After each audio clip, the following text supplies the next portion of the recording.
Good afternoon. It's a beautiful afternoon. Next week, I'll be laying out the path ahead to continue our fight against COVID-19 to get us to July 4th.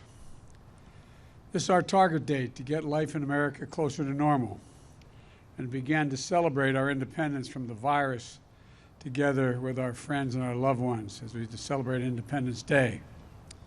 But before that, I wanted to speak briefly to all of you today about the recent change announced by the Center for Disease Control and Prevention, the CDC.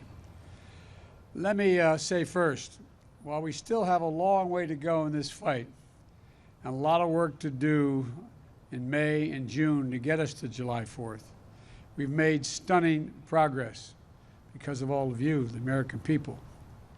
Cases and deaths are down dramatically from where they were when I took office on January 20th, and continuing to fall. This is particularly true for a group of Americans that we were most worried about when it came to the virus, senior citizens.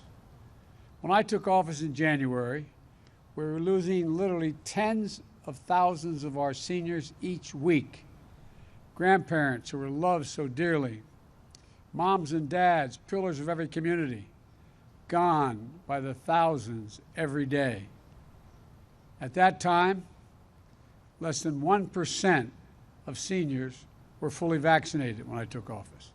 Today, in less than 100 days, more than 67%, 2/3 of our seniors, are now fully vaccinated.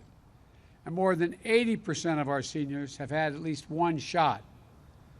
That effort resulted in a drop of 80% in deaths among American seniors, a 70% drop in hospitalizations. So instead of losing thousands of seniors each day, we're saving thousands of lives and more as each day goes by. And by the way, based on reported data, the proportion of seniors who've been vaccinated is essentially equal between white and seniors of color. I said from the beginning that we're going to fight this virus with equity for all.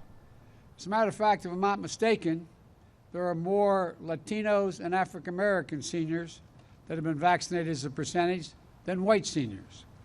These numbers are a sign of progress on that front as well. Now, last week, I announced that we had crossed the threshold of 200 million shots. We've now, since Inauguration Day, we have given 215 million shots. And that anyone 16 years of age or older is now eligible to get the vaccine now, today, immediately. And because of the extraordinary progress we've made in fighting this virus, and the progress our scientists have made in learning about how it gets transmitted, earlier today, the CDC made an important announcement. Starting today, if you're fully vaccinated and you're outdoors, you need, and not in a big crowd, you no longer need to wear a mask. I want to be absolutely clear. If you're in a crowd, like a stadium or at a conference or a concert, you still need to wear a mask, even if you're outside. But beginning today, gathering with a group of friends in a park, going for a picnic, as long as you are vaccinated and outdoors, you can do it without a mask.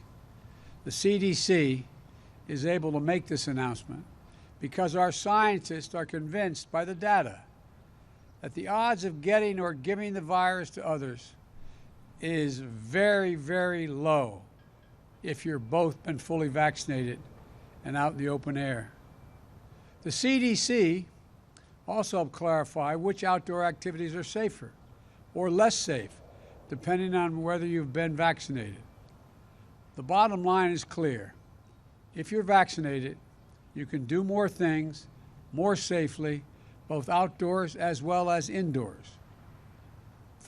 So for those who haven't gotten their vaccination yet, especially if you're younger or think you don't need it, this is another great reason to go get vaccinated. Now. Yes, the vaccines are about saving your life, but also the lives of the people around you. But they're also about helping you get back to closer to normal in our living, more normal living. Getting together with friends, going to the park for a picnic without needing to mask up. We're back to that place now as long as you get vaccinated. So go get the shot.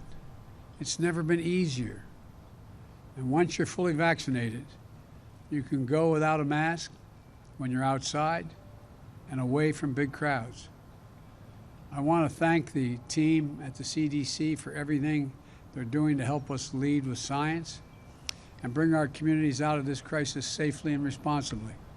And I also want to thank everyone who's gotten the vaccine for doing your patriotic duty and helping us get on the path to Independence Day, which I'll be discussing more in detail next week.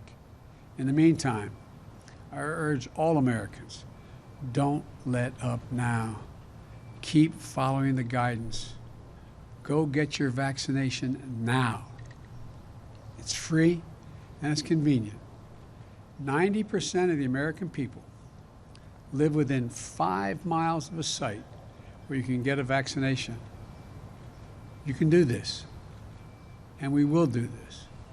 Thank you all, and God bless you. And as much as the temptation is to stay outdoors in this beautiful day, I've got more work to do. Thank you all very, very much. Mr. President, if the risk is so low outdoors, why doesn't it apply to everybody? Would you have any preconditions before meeting with Vladimir Putin? One at a time. If the risk is so low outdoors, why doesn't this new guidance apply to everybody? Because the science indicates that the most certain way to make sure it doesn't spread if both people have been vaccinated, the people you're with, and you're outside. And you chose to wear a mask, sir. You chose to wear a mask. You chose to wear a mask as you walked out here. What message were you sending by wearing a mask outside alone? By watching me take it off and not put it back on until I get inside. Do you have any preconditions before meeting with Vladimir Putin? I'll discuss that all another day. Thank you. What did you ask Vice President Harris to India do? needs AstraZeneca. Will you make it faster for them to get the vaccines we will get soon?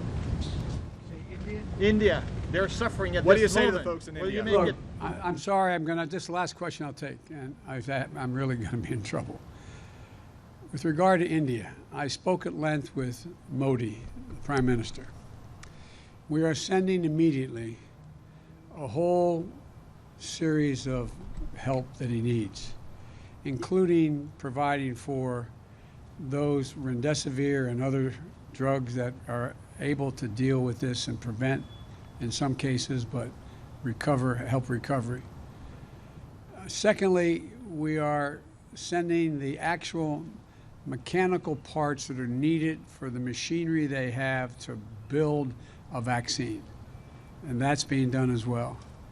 We're also I've discussed with him when we'll be able to send actual vaccines to India, which will be my intention to do. The problem is right now we have to make sure we have other vaccines like Novavax and others coming on probably, and I think we'll be in a position to be able to share vaccines as well as know-how with other countries who are in real need. That's the hope and expectation. And I might add, when we were in a bind at the very beginning, India helped us. Thank you. Sir, what did you ask the Vice President to do to help with vaccine skepticism? How do you convince those still hesitant? Thanks, Mr. President.